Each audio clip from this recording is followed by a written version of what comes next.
ಇರ್ತಕ್ಕಂಥ ಕರೆನ್ಸಿ ಇಂಡಿಯಾದಲ್ಲಿ ಪ್ರಿಂಟ್ ಆಗಿಲ್ಲ ಅಂತಕ್ಕಂಥ ಮಾಧ್ಯಮಗಳಲ್ಲಿ ಹೇಳಿರೋದು, ಪೇಪರಲ್ಲಿ ಪ್ರಿಂಟ್ ಆಗಿರೋ ಕಟ್ಟಿಂಗ್ಸ್ ಇವತ್ತು ಇದೆ. ಆ ರೀತಿ ದಿಟ್ಟವಾಗಿ ನಿಂತು ಇವು ಸುತ್ತು ಇದ್ದಂಥವ್ರು ಚೆನ್ನಿಗಪ್ಪನವ್ರ ಮಗ ಹೋದರು, ಚನ್ನಪಟ್ಟಣದ ಅಶ್ವಥ್ ಕೂಡ ಹೋದರು. ನಾನು ಕದಲಿಲ್ಲ. ಇವತ್ತು ತಾತ್ವಿಕವಾಗಿ ಈ ಭ್ರಷ್ಟಾಚಾರದ ವಿರುದ್ಧ, ಭ್ರಷ್ಟನ ವಿರುದ್ಧ ಸಿಡಿದ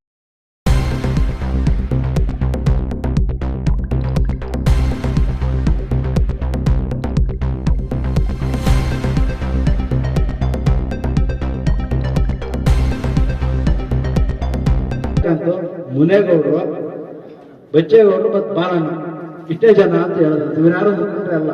ನಮ್ಮ ರವಿ ಇರ್ಬೋದು, ಇಲ್ಲಿರ್ತಕ್ಕಂಥ ಮಧು ಇರ್ಬೋದು, ಯಾರು ಮುಖಂಡ್ರಲ್ಲ. ನಿನ್ನೆ ಈ 7 ವಯಸ್ಸಿನಲ್ಲಿ ದೇವೇಗೌಡರು ಸುಳ್ಳು ಹೇಳಿದರೆ ನನಗೆ ಬಹಳ ನೋವಾಯಿತು. ಏನ್ ಹೇಳಿದ್ದಾರೆ? ಏನ್ ಹೇಳಿದ್ದಾರೆ? ಇಲ್ಲ, ಫಸ್ಟ್ ಪ್ರಿಫರೆನ್ಸ್ 21 ಏನ್ ಹೇಳಿದ್ದಾರೆ? 1 ರೂಪಾಯಿ ಹಿಂದೆ ಬೆಚ್ಚೇಗೌಡರು ಇದೆ ಪಿಳ್ಳಪ್ಪನವ್ರನ್ನ MLC ಮಾಡಿದೆ ಅಂತ. ರೂಪಾಯಿಗಳು ಬಂದಿದ್ದು ಇವನು ಬಂದ ಮೇಲೆ, ಈ ಸುಧಾಕರ್ನ ಬಂದ ಮೇಲೆ ರೂಪಾಯಿಗಳ ವ್ಯವಹಾರ ಬಂದಿದ್ದು. ಹಿಂದೆ ನೀವೆಲ್ಲ ಇದೀರಿ. ನಮ್ಮ ತಂದೆಯವ್ರ ಕಾಲದಲ್ಲಿ 100 ರೂಪಾಯಿ ಕೊಡೋರು ಎಲ್ಲಡಿಕೆಗೆ ಅಂತ ಬೂತ್ಗೆ ಅಷ್ಟೇ ಕೊಡ್ತಿದ್ವಿ. ಎಲ್ಲರೂ ಕೆಲವರು ಬೇಡ, ನಮಗೆ ನಮ್ಮೂರು ನಾವು ಮಾಡ್ಕೋತೀವಿ ಅಂತಿದ್ರು. ಅಂತ ಪರಿಸ್ಥಿತಿ ಇದ್ದಾಗ MLA MLCಗಳಿಗೆ ದುಡ್ಡು ಕೊಟ್ಟು ಮಾಡ್ತಕ್ಕಂಥ ಪರಿಸ್ಥಿತಿ ಇರಲಿಲ್ಲ. ದೇವೇಗೌಡರಿಗೆ 10,000 ರೂಪಾಯಿ ಆಲೂಗಡ್ಡೆನ ಸಾಲವಾಗಿ ಕೊಟ್ಟಿರ್ತಕ್ಕಂಥ ನಾನು. ಇವತ್ತು ಅವರ ಕುಟುಂಬ ಏನಾಗಿದೆ, ನಾವೇನಾಗಿದೆ? ಇದು ಪ್ರಾಮಾಣಿಕತೆ. ನಾನು ಬೆಳೆದಂತ 100 ತುಂಡು ಆಲೂಗಡ್ಡೆ 100 ರೂಪಾಯಿ ಮೂಟೆ ಕುಪ್ಪಳ್ಳಿ ಆಂಜನೇಯ ಸ್ವಾಮಿ ದೇವಸ್ಥಾನ ತುಂಬಿಕೊಂಡು ಹೋಗಿದ್ರು 77ರಲ್ಲಿ. 10,000 ರೂಪಾಯಿ ಕೊಡ್ಬೇಕಾದ್ರೆ 10 ಸಾರಿ ಓಡಾಡಿದ್ರು. ಇವತ್ತು ಬಚ್ಚೇಗೌಡರು ನಾನು ಒಬ್ಬ ಶಾಸಕರು ನಾನು ಮಾಡೋದಿಲ್ಲ ಅಂತ ಹೇಳಿ ನಾನು ಆಗಲ್ಲ ಹೇಳಿದ್ರು. ಕೈ ಕಾಲಿಗೆ ನಮಸ್ಕರಿಸಿ ಬಂದು ಕುಳಿತುಕೊಂಡವರು ಮತ್ತೆ ಸಭೆಯಲ್ಲಿ ಎದ್ದೋಗಿ, ಅಪ್ಪಾಜಿ ಸುಧಾಕರ್ ಕ್ಯಾಂಡಿಡೇಟ್ ಅಂತ ಹೇಳಿದ್ದಾರೆ, 69 ದಿನ ಅವನ ವಿರುದ್ಧ ಪ್ರಚಾರ ಮಾಡಿದ್ದೀನಿ, ಯಾವ ಮುಖ ಇಟ್ಕೊಂಡು ಅವನು ಓಟ್ ಕೇಳಬೇಕು ಅಂತ ಹೇಳಿದಾಗ ಮೈತ್ರಿ ಧರ್ಮ ಪಾಲಿಸ್ಬೇಕು, ಇಷ್ಟ ಇದ್ರೆ ಮಾಡು, ಅಂದ್ರೆ ಮನೆಯಲ್ಲಿ ಇರತಕ್ಕಂಥ ಮಾತನ್ನು ಹೇಳಿದರು. ನಿನ್ನೆ ಅವ್ರು ಹೇಳಿರ್ತಕ್ಕಂಥ ತಾಟಿ ನೋಡಿದ್ರೆ ನಾನು ಉದ್ದಟತನದಿಂದ ಮಾತಾಡಿದಂತೆ. ಆ ಹಿರಿತನಕ್ಕೆ ನಾನು ಗೌರವ ಕೊಟ್ಟೆ ಮಾತಾಡಿದ ಹೊತ್ತು ಉದ್ದಟತನದಿಂದ ಮಾತಾಡ್ತಕ್ಕಂಥ ವ್ಯಕ್ತಿತ್ವ ನಮ್ದಲ್ಲ. ಯಾರನ್ನೂ ನಾನು ಆ ರೀತಿ ಮಾತಾಡ್ತಾ ಇಲ್ಲ. ಇವತ್ತು ಈ ವಯಸ್ಸಲ್ಲಿ ಯಾಕೆ ಅವ್ರಿಗೆ ಅಂತದ್ದು ರೂಪಾಯಿ ಬಂತ ಗೊತ್ತಿಲ್ಲ. ಇವತ್ತು ನೀವೆಲ್ಲ ಏನಿದ್ದೀರಿ, ನಿಮಗೆ ಬಚ್ಚೇಗೌಡ ಏನು ಅಂತ ಒಂದು ಗೊತ್ತಿದೆ. ನಾನು ಶಾಸಕನಾಗಿದ್ದಾಗ ಬಚ್ಚೇನಹಳ್ಳಿಯಲ್ಲಿ ಕೆರೆ ಕಟ್ತೀವಿ, ಕುರುಗಳಿದೆ, ಅದಿದೆ ಅಂತ ಅರ್ಜಿ ಕೊಟ್ಟರು. ಬಗರು ಕುಸಾಗಳಿದೆ, ಯಾವುದೋ ಮಂಜೂರು ಮಾಡಿಕೊಡುದು ಅಂತ. ಇದೇ ಸುಧಾಕರ್ ಅವ್ರ ತಂದೆ, ಗೊತ್ತದ? ಅವತ್ತು ಅದನ್ನು ಧಿಕ್ಕರಿಸಿ ಅನೇಕ ಜನಕ್ಕೆ ಸಾಗುವಳಿ ಚೀಟಿ ಕೊಟ್ಟಿದ್ದೀನಿ, ಯಾರಿಂದಾನೂ 1 ರೂಪಾಯಿ ಪಡೆದಿಲ್ಲ.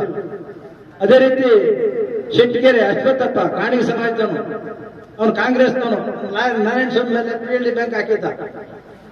ಅವನು ಅರ್ಜಿ ಬಂದಾಗ ನಮ್ಮ ವಿರೋಧ ಪಕ್ಷದವರು ರಿಜೆಕ್ಟ್ ಮಾಡಲಿಲ್ಲ, ಮಂಜೂರು ಮಾಡಿದೆ. ಅಶ್ವತ್ಥಪ್ಪ ಸ್ಥಿತಿಯಲ್ಲಿ ಸಿಗ್ತೇವೆ ಪಟ್ಟಣಹಳ್ಳಿಯಲ್ಲಿ. ಭಯ ಅಶ್ವತ್ಥಪ್ಪ, ನೀನು ಅರ್ಜಿ వచ్చింది కదయా అంటే, నాది కాదు అంద. అయ్యో నీది కాదే, పేదోడు మంజూరు చేసింది కదయా, ಸರಿ అంటే ನಾದೇ ನಾನು. ಈ ರೀತಿ ನಡ್ಕೊಂಡಿರ್ತಕ್ಕಂಥ ವ್ಯಕ್ತಿತ್ವ ನಂದು, ಯಾರನ್ನೂ ತಳ್ಳಾಗ್ತಕ್ಕಂಥ ವ್ಯಕ್ತಿತ್ವ ಅಲ್ಲ. ಇವತ್ತು ಇದೇ ಸುಧಾಕರ್ ನೋಡಿ, ಇವನು ಯಾರು, ಯಾವ ಪಕ್ಷ ಬಿಡೋ, ಅವನಿಗೆ ಪಡಿಸಿ ಕೇಸ್ ಹಾಕ್ಸು, ಪೊಲೀಸ್ ಸ್ಟೇಷನ್ ಕಳಿಸು. ಈ ದೌರ್ಜನ್ಯ ವರ್ಷದಲ್ಲಾಗಿದೆ. ಎಷ್ಟು ಎಕರೆ ಜಮೀನು ಮಂಜೂರು ಮಾಡಿದ್ದಾರೆ ಯಾರಿಗಾನ ಗೊತ್ತಿದ್ಯಾ? ಬಗರು ಸಾಗುವಳಿ ಸಮಿತಿಗಳು ಸಭೆಗಳಾಗಿದ್ಯಾ? ಅವ್ರು ಮಾಡಿದ್ದು ಒಂದೇ ಒಂದು ಸಭೆ, ಅಂಗರೇಕನಲ್ಲಿ ನಮ್ಮ ಆನಂದ್ ಕುಮಾರ್ ಅಂತಕ್ಕಂಥ ಯುಗ ನಮ್ಮ ರವಿಯವರ ಚಿಕ್ಕಪ್ಪನ ಮಗ, ಅವನ ಫೈಲ್ ಒಂದೇ ಒಂದು ಫೈಲ್ಗೆ ಸಭೆ ಮಾಡ್ತಾನೆ, ವಜಾ ಮಾಡ್ತಾರೆ. ಒಂದಷ್ಟು ಜನ ಎತ್ತಿಟ್ಟು ಆ ಜಮೀನನ್ನ ಪಂಚಾಯತಿಗೆ ವರ್ಗಾವಣೆ ಮಾಡಿ ಫಸಲ ರಾಜ್ ಗೇರ್ ಫಸಲು ಬರಬೇಕಾದ್ರೆ 7 ವರ್ಷ ಆಗ್ತದೆ. ಅಷ್ಟು ವರ್ಷದಿಂದ ಅವ್ರು ಸಾಗುವಳಿ ಇದ್ದಂತ ಭೂಮಿನ ವಜಾ ಮಾಡಿರ್ತಕ್ಕಂಥ ಕೀರ್ತಿ ಅವ್ರಿಗೆ ಸೇರ್ತದೆ. ಈ ಎಲ್ಲ ಕರ್ಮನೇ ಮೊನ್ನೆ ಅವರು ಸುತ್ತಕೊಂಡಿದ್ರು. ಆ ಕರ್ಮ ಇನ್ನೂ ಕಳೆದಿಲ್ಲ. ಕೋವಿಡ್ ನಲ್ಲಿ ಸತ್ತಂತ ಆತ್ಮಗಳ ಶಾಪ ಮಾಡ್ತಾ ಇದೆ.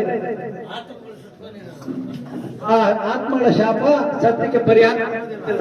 ನಾನು 10 ಕಣ್ಣೀರಾಕಿ ರಾಜಕಾರಣ ಮಾಡಲ್ಲ ಅಂದ್ರು, ಕಣ್ಣೀರಾಕವರು ಯಾರ ಕಾಲದ ಬಿಡಲ್ಲ ಅಂದ್ರು. ಅವ್ರ ಶ್ರೀಮತಿಯರು ಊರಿಗೂ ಹೋಗಿ ಕಣ್ಣೀರಾಕಿ ಸೇರ್ಕೊಟ್ಟು ಕಾಲ ಮಾಡ್ಕೊಂಡು ಗೊತ್ಕೊಳ್ತಾ ಇದಾರೆ. ಯಾಕೆ ಪರಿಸ್ಥಿತಿ ಬಂತು ಯೋಚನೆ ಮಾಡ್ಬೇಕು. ಅಧಿಕಾರ ಯಾರಿಗೂ ಶಾಶ್ವತ ಅಲ್ಲ. ಅಧಿಕಾರ, ಹಣ, ಅಂತಸ್ತು, ಯೌವನ ಯಾರಿಗೂ ಶಾಶ್ವತ ಅಲ್ಲ. ಅಧಿಕಾರದಲ್ಲಿದ್ದಾಗ ನಾವು ಏನು ಮಾಡಿದ್ವಿ ಅಂತಕ್ಕಂಥದ್ದನ್ನ ಜನ ತಿಳ್ಕೊತಾರೆ. ಈಗ ನಮ್ಮ ತಂದೆಯವರು ಸತ್ತು 28 ಏನು ಬಿಡುಗಡೆ ಮಾಡಿದ್ದಾರೆ ಅಂತ ನೋಡಿಲ್ಲ.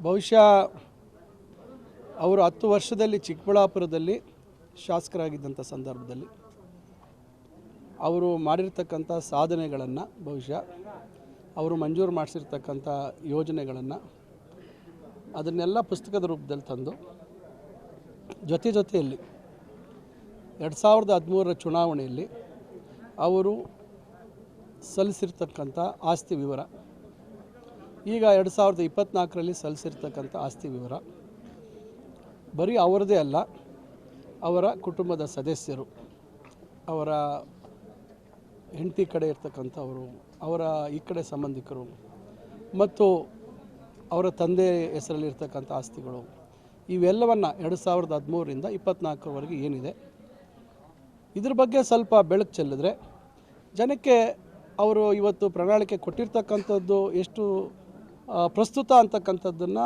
ಆಲೋಚನೆ ಮಾಡಲಿಕ್ಕೆ ಸಾಧ್ಯ ಆಗ್ತದೆ. ನನಗನ್ನಿಸ್ದಂಗೆ ಅವರಿಗೆ ಅಭಿವೃದ್ಧಿ ಅಂತ ಪದಕ್ಕೆ ಅವ್ರಿಗೆ ಬಹುಶಃ ಅರ್ಥ ಗೊತ್ತಿಲ್ಲ ಅವ್ರಿಗೆ.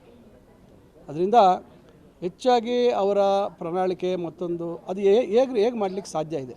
ನಾನೊಂದು ಮತ್ತೊಂದು ಪ್ರಶ್ನೆ ಕೇಳೋದು, ಇವತ್ತು ರಾಜ್ಯ ಸರ್ಕಾರ ಆದರೆ ತನ್ನ ಪ್ರಣಾಳಿಕೆಯನ್ನು ಬಿಡುಗಡೆ ಮಾಡ್ತದೆ. ಚುನಾವಣೆ ಪೂರ್ವದಲ್ಲಿ ರಾಜಕೀಯ ಪಕ್ಷ ಸರ್ಕಾರ ಅಸ್ತಿತ್ವಕ್ಕೆ ಬಂದಾಗ ಆ ಪ್ರಣಾಳಿಕೆಯನ್ನು ಇಲ್ಲಿರ್ತಕ್ಕಂಥ ಅಂಶಗಳನ್ನು ಜಾರಿಗೆ ತರುವಂಥದ್ದು. ಈಗ ಕಾಂಗ್ರೆಸ್ ಪಕ್ಷ 5 ಗ್ಯಾರಂಟಿಗಳನ್ನು ಘೋಷಣೆ ಮಾಡಿತ್ತು, ಈಗ ಅದನ್ನು ಅನುಷ್ಠಾನ ಮಾಡಿದ್ದೀವಿ. ಇವತ್ತು BJP ಅವರು ಕೇಂದ್ರದಲ್ಲಿ ಅವರು ಪ್ರಣಾಳಿಕೆಯನ್ನು ತರ್ತಾರೆ, ಅದು ನಾಳೆ ಅವ್ರ ಸರ್ಕಾರ ಬಂದಾಗ ಮಾಡ್ತೀವಿ ಅಂತಕ್ಕಂಥದ್ದು ರಾಷ್ಟ್ರ ವ್ಯಾಪ್ತಿಯಲ್ಲಿ ಅವ್ರು ಹೇಳೋದು. ಇವತ್ತು ನಮ್ಮ ಕಾಂಗ್ರೆಸ್ ಪಕ್ಷ ಕೂಡ ಇವತ್ತು ರಾಷ್ಟ್ರ ವ್ಯಾಪ್ತಿಯಲ್ಲಿ ಅಖಿಲ ಭಾರತ ಕಾಂಗ್ರೆಸ್ ಕಮಿಟಿಯವರು ಒಂದು ಪ್ರಣಾಳಿಕೆಯನ್ನು ಬಿಡುಗಡೆ ಮಾಡಿದ್ದಾರೆ. ಅದು ಎಲ್ಲಿ ಕೇಂದ್ರದಲ್ಲಿ ನಮ್ಮ ಸರ್ಕಾರ ಬಂದಾಗ ಅನುಷ್ಠಾನ ಮಾಡ್ತೀವಿ ಅಂತ. ಒಂದು ಲೋಕಸಭಾ ಕ್ಷೇತ್ರದಲ್ಲಿ ನೇರವಾಗಿ ಒಕ್ಕೂಟದ ವ್ಯವಸ್ಥೆಯಲ್ಲಿ ಕೇಂದ್ರದಿಂದ ಹಣ ನೇರವಾಗಿ ತರಲಿಕ್ಕೆ ನನಗೆ ತಿಳಿದಂಗೆ ಅಷ್ಟು ಸುಲಭದ ಕೆಲಸ ಅಲ್ಲ, ಮತ್ತು ಎಲ್ಲ ಕ್ಷೇತ್ರಗಳಲ್ಲೂ ಹಣ ತರಲಿಕ್ಕೆ ಸಾಧ್ಯ ಇಲ್ಲ. ಯಾವುದೋ ಒಂದೆರಡು ರಸ್ತೆ ಮತ್ತೊಂದಕ್ಕೆ ನ್ಯಾಷನಲ್ ಹೈವೇಸು ಮತ್ತೊಂದು ಇದರಲ್ಲಿ ತರಲಿಕ್ಕೆ ಕೆಲವು ಅವಕಾಶ ಇದೆ. ಆದರೆ ಇನ್ನು ಮಿಕ್ಕಿದ ಎಲ್ಲದರಲ್ಲೂ ರಾಜ್ಯ ಸರ್ಕಾರದ ಪಾಲಿರ್ತದೆ. ಸಂಪೂರ್ಣವಾಗಿ 100ಕ್ಕೆ 100 ಕೇಂದ್ರ ಸರ್ಕಾರದ ಹಣ ಹೂಡಿಕೆ ಮಾಡ್ತಕ್ಕಂಥ ಯೋಜನೆಗಳು ಭಾಳ ಕಮ್ಮಿ. ಬಹುತೇಕ 80%ಕ್ಕಿಂತ ಹೆಚ್ಚು ರಾಜ್ಯ ಸರ್ಕಾರದ ಪಾಲು ಇರಲೇಬೇಕು. ಆದ್ದರಿಂದ ಬಹುಶಃ ಜನಕ್ಕೆ ಯಾಮಾರಿಸ್ತಕ್ಕಂಥದ್ದಕ್ಕೆ ಅವರು ಪ್ರಣಾಳಿಕೆ ಅಂತಕ್ಕಂಥದ್ದನ್ನು ಹೇಳ್ತಾ ಇದ್ದಾರೆ.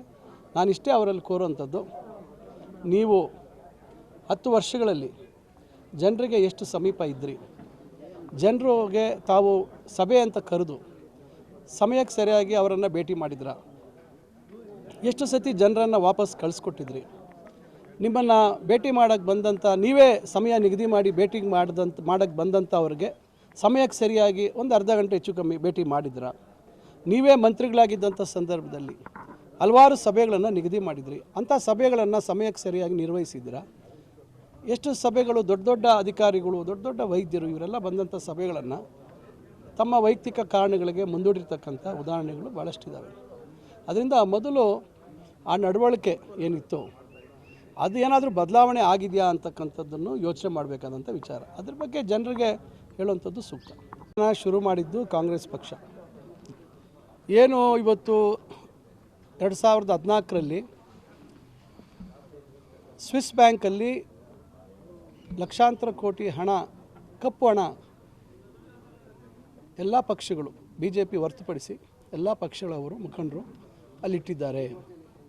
ಅದನ್ನು ತಂದರೆ ಇಡೀ ದೇಶದ ಪ್ರತಿಯೊಬ್ಬ ನಾಗರಿಕನಿಗೂ 15 ಲಕ್ಷ ರೂಪಾಯಿ ಕೊಡುವಂಥದ್ದಾಗುತ್ತೆ, ಅದನ್ನು ನಾವು ತಂದು ಕೊಡ್ತೀವಿ ಅಂತಕ್ಕಂಥ ಮಾತನ್ನು ಹೇಳಿದರು. ಇವತ್ತು ಸ್ವಿಸ್ ಬ್ಯಾಂಕ್ಗೆ ಇವರಿಗೆ ಅಡ್ರೆಸ್ ಸಿಕ್ಕಲಿಲ್ವಾ 10 ವರ್ಷದಿಂದ? ಸ್ವಿಸ್ ಬ್ಯಾಂಕ್ ಅವ್ರು ಏನು ಹೇಳಿದ್ದಾರೆ ಇವರು ಬರೆದಂಥ ಪತ್ರಗಳಿಗೆ? ಏನು ಹಣ ಇದೆ ಅಂತ ಅವರು ಮಾಹಿತಿ ಕೊಟ್ಟರು? ಇವೆಲ್ಲ ಜನರಿಗೆ ಹೇಳಬೇಕಾಗತ್ತೆ. ರೈತರ ಆದಾಯವನ್ನು ದ್ವಿಗುಣ ಮಾಡ್ತೀವಿ ಅಂತ ಹೇಳಿದ್ರು 2022ಕ್ಕೆ. ಯಾವ ರೈತರ ಆದಾಯ ದ್ವಿಗುಣ ಆಗಿದೆ ಅಂತಕ್ಕಂಥದ್ದು ಚರ್ಚೆ ಮಾಡ್ತಕ್ಕಂಥ ವಿಚಾರ. ಒಕ್ಕೂಟದ ವ್ಯವಸ್ಥೆಯಲ್ಲಿ ಏನು ನ್ಯಾಯಬದ್ಧವಾಗಿ ಪ್ರಕೃತಿ ವಿಕೋಪಗಳಾದಂಥ ಸಂದರ್ಭದಲ್ಲಿ ನಮ್ಮ ಬರಗಾಲಕ್ಕೆ ತುತ್ತಾಗಿರ್ತಕ್ಕಂಥ ರಾಜ್ಯಕ್ಕೆ ಬರಬೇಕಾಗಿರ್ತಕ್ಕಂಥ ಹಣ ನೀವು 6-7 ತಿಂಗಳಾದ್ರೂ ಅಧ್ಯಯನ ತಂಡ ಬಂದು ವರದಿ ಕೊಟ್ಟರು ಕೂಡ ತಾವು ಯಾಕೆ ಕೊಡಲಿಕ್ಕೆ ತಾವು ಮಾಡಲಿಲ್ಲ? ಡೀಸೆಲ್ಲು ಮತ್ತು ಪೆಟ್ರೋಲ್ ಬೆಲೆ ಇವನ್ನೆಲ್ಲ ನಿಯಂತ್ರಣ ಮಾಡ್ತೀವಿ ಅಂತ ಹೇಳಿದ್ರಿ. ಇವತ್ತು 105 ರೂಪಾಯಿ ಆಗಿದೆ ಪೆಟ್ರೋಲ್ ಬೆಲೆ, ಡೀಸೆಲ್ ಬೆಲೆ 85-88 ರೂಪಾಯಿ ಆಗಿದೆ.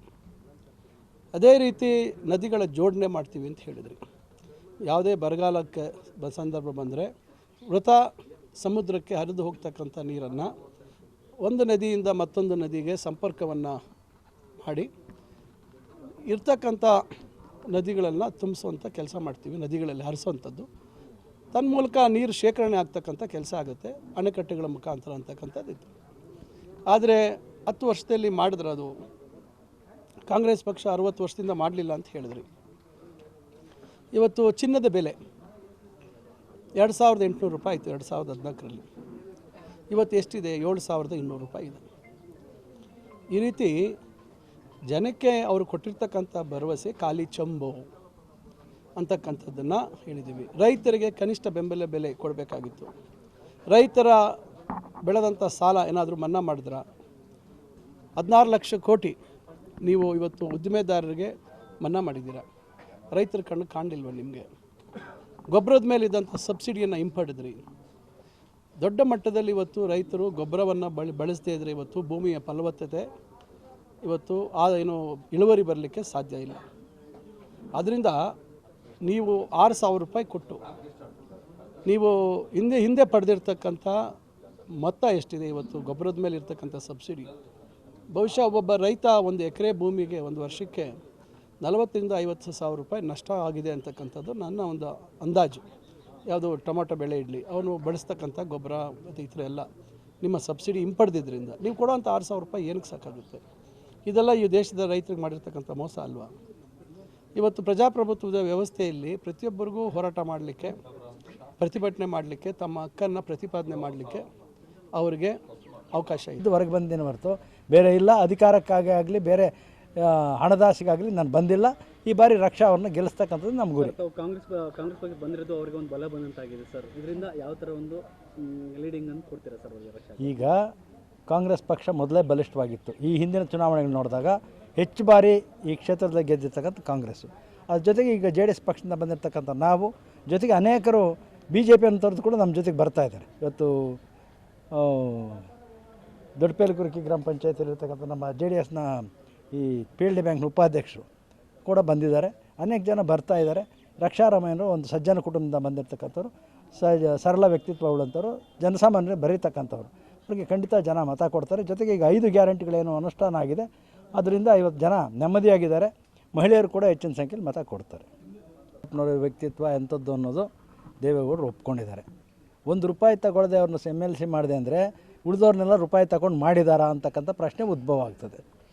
ಅದೇ ರೀತಿ 3 ಜನ MLAಗಳನ್ನ ಈ ರಿಸರ್ವ್ ಕ್ಷೇತ್ರ ಆಗಿತ್ತು, ನಮ್ಮದು ಮೀಸಲು ಕ್ಷೇತ್ರ ಆದಾಗ ಗೆಲ್ಲಿಸಿ ದೇವೇಗೌಡರು ಒಟ್ಟಿಗೆ ಕೊಟ್ಟಂಥವ್ರು ನಮ್ಮ ತಂದೆಯವರು. ಬೆಂಗಳೂರಲ್ಲಿ ಕಾರ್ಯಕ್ರಮ ಮಾಡಬೇಕಾದ್ರೆ ಅವರು ಮೊದಲು ನೆನಪು ಬರ್ತಿದ್ದು ಪಿಳ್ಳಪ್ಪನವರು. ಲಾರಿಗಳಲ್ಲಿ ಜನ ತುಂಬ್ಕೊಂಡು ಹೋಗ್ತಿರೋ ಸಭೆಗಳಿಗೆ ಅವರು ಸೇವೆ ಮಾಡಿದ್ದಾರೆ. ಆನಂತರ ನಾನು ಕೂಡ ಮೊನ್ನೆವರೆಗೂ ಆ ಪಕ್ಷದಲ್ಲಿ ನಿಷ್ಠಾವಂತ ಕಾರ್ಯಕರ್ತನ ದುಡಿದಿದ್ದೇನೆ. 2009ರಲ್ಲಿ 50 ಕೋಟಿ ಮನೆ ಬಾಗಿಲು ಬಂದಾಗ ಕೂಡ ಪಕ್ಷನ ತೊರೆದಿಲ್ಲ, ನಿಷ್ಠಾವಂತನಾಗಿದ್ದೀನಿ. ನನ್ನ ನಿಷ್ಠೆಗೆ ಅದೇ ಸಾಕ್ಷಿ. ಅವತ್ತು ಹೇಳಿದೆ, ಕಳೆದ 45-46 ವರ್ಷದಿಂದ ದೇವೇಗೌಡ ಕುಟುಂಬದ ಜೊತೆ ಒಂದು ಸಂಬಂಧ ಇತ್ತು. ಮೊನ್ನೆ ಕಳೆದ ವಿಧಾನಸಭಾ ಚುನಾವಣೆಯಲ್ಲಿ 69 ದಿನಗಳ ಕಾಲ ಈ ವ್ಯಕ್ತಿಯ ವಿರುದ್ಧ ನಾನು ಮನೆಗೆ ತಿರುಗಿ ಪ್ರಚಾರ ಮಾಡಿದ್ದೆ. ನಾನು ದೇವೇಗೌಡರಿಗೆ ಹೇಳಿದೆ, ಇವರಲ್ಲದೆ ಯಾರಾದರೂ ಕ್ಯಾಂಡಿಡೇಟ್ ಆಗಲಿ ನನ್ನದು ಅಭ್ಯಂತರ ಇಲ್ಲ, ಇವರಾದರೆ ನನ್ನ ತೀರ್ಮಾನ ಬೇರೆ ಇರುತ್ತೆ ಅಂತ ಮುಂಚೆನೇ ವಿಲೀನ ಆದ ಸಂದರ್ಭದಲ್ಲೇ ಹೇಳಿದ್ದೆ. ಮತ್ತು ಇವರೇ ಹೋಗಿ ಯಾರು ಕುಮಾರಣ್ಣ ಮತ್ತು ದೇವೇಗೌಡರು ಒತ್ತಡ ಹಾಕಿ ಇವ್ರು ಟಿಕೆಟ್ ಕೊಡಿಸಿರಂತಂದಾಗ ನನಗೆ ಆಘಾತ ಆಯಿತು. ಒಬ್ಬ ಭ್ರಷ್ಟನಿಗೆ ಇವರು ಸಪೋರ್ಟ್ ಮಾಡ್ತಾರೆ, ಆ ವ್ಯಕ್ತಿ ವಿರುದ್ಧ ಹರಕೆ ಕುರಿಯನ್ನು ಮಾಡಿದ್ರು ನನ್ನ ಕಳೆದ ಚುನಾವಣೆಯಲ್ಲಿ ಅಂತಕ್ಕಂಥ ಭಾವನೆ ಬಂದಿದ್ದರಿಂದ ನಾನು ಆ ಪಕ್ಷಕ್ಕೆ ಗುಡ್ ಬೈ ಹೇಳಿ ಬಂದೆ. ಅದೇ ವಿಶ್ವಾಸದಿಂದ ಮನೆಗೆ ಹೋಗಿ ನಾನು ಈ ಪಕ್ಷ ತೊರೆತೀನಿ ಅಂತ ಹೇಳಿ ಬಂದು ಇವತ್ತು ರಕ್ಷಾರಾಮಯ್ಯನ ಬೆಂಬಲವಾಗಿ ನಿಂತಿದ್ದೀನಿ. ಇವತ್ತು ನೋಡ್ಬೋದು, ಕೆಲವರು ಹೇಳ್ತಾ ಇದ್ದಾರೆ ಯಾರೂ ಹೋಗಿಲ್ಲ, ಎಲ್ಲ ಇಲ್ಲೇ ಇದ್ದೀವಿ ಅಂತ. ಇಲ್ಲಿರ್ತಕ್ಕಂಥ ಜನ ಎಲ್ಲ ಕೂಡ ಮಂಡಿಕಲ್ಲು ಒಂದು ಹೋಬಳಿಯಿಂದ ಬಂದಿದ್ದಾರೆ. ಎಲ್ಲ JDS ಮತ್ತು BJP ಪಕ್ಷದಲ್ಲಿದ್ದಂಥವ್ರು ಇವತ್ತು ನಮಗೆ ಬೆಂಬಲವಾಗಿ ಬಂದಿದ್ದಾರೆ. ಈ ಯಾರು ಹೋಗಿದ್ದಾರೆ, ಯಾರಿಲ್ಲ, ಎಷ್ಟು ಮತ ಬರ್ತದೆ ಅಂತಕ್ಕಂಥ ಚುನಾವಣೆ ನಿರ್ಧರಿಸ್ತದೆ. ಇವತ್ತು ನನ್ನ ಆತ್ಮೀಯ ಮತಬಾಂಧವರಲ್ಲಿ ಕೇಳೋದಿಷ್ಟೇ, ಸ್ವಾಭಿಮಾನಕ್ಕೆ ಮತ ಕೊಡಿ.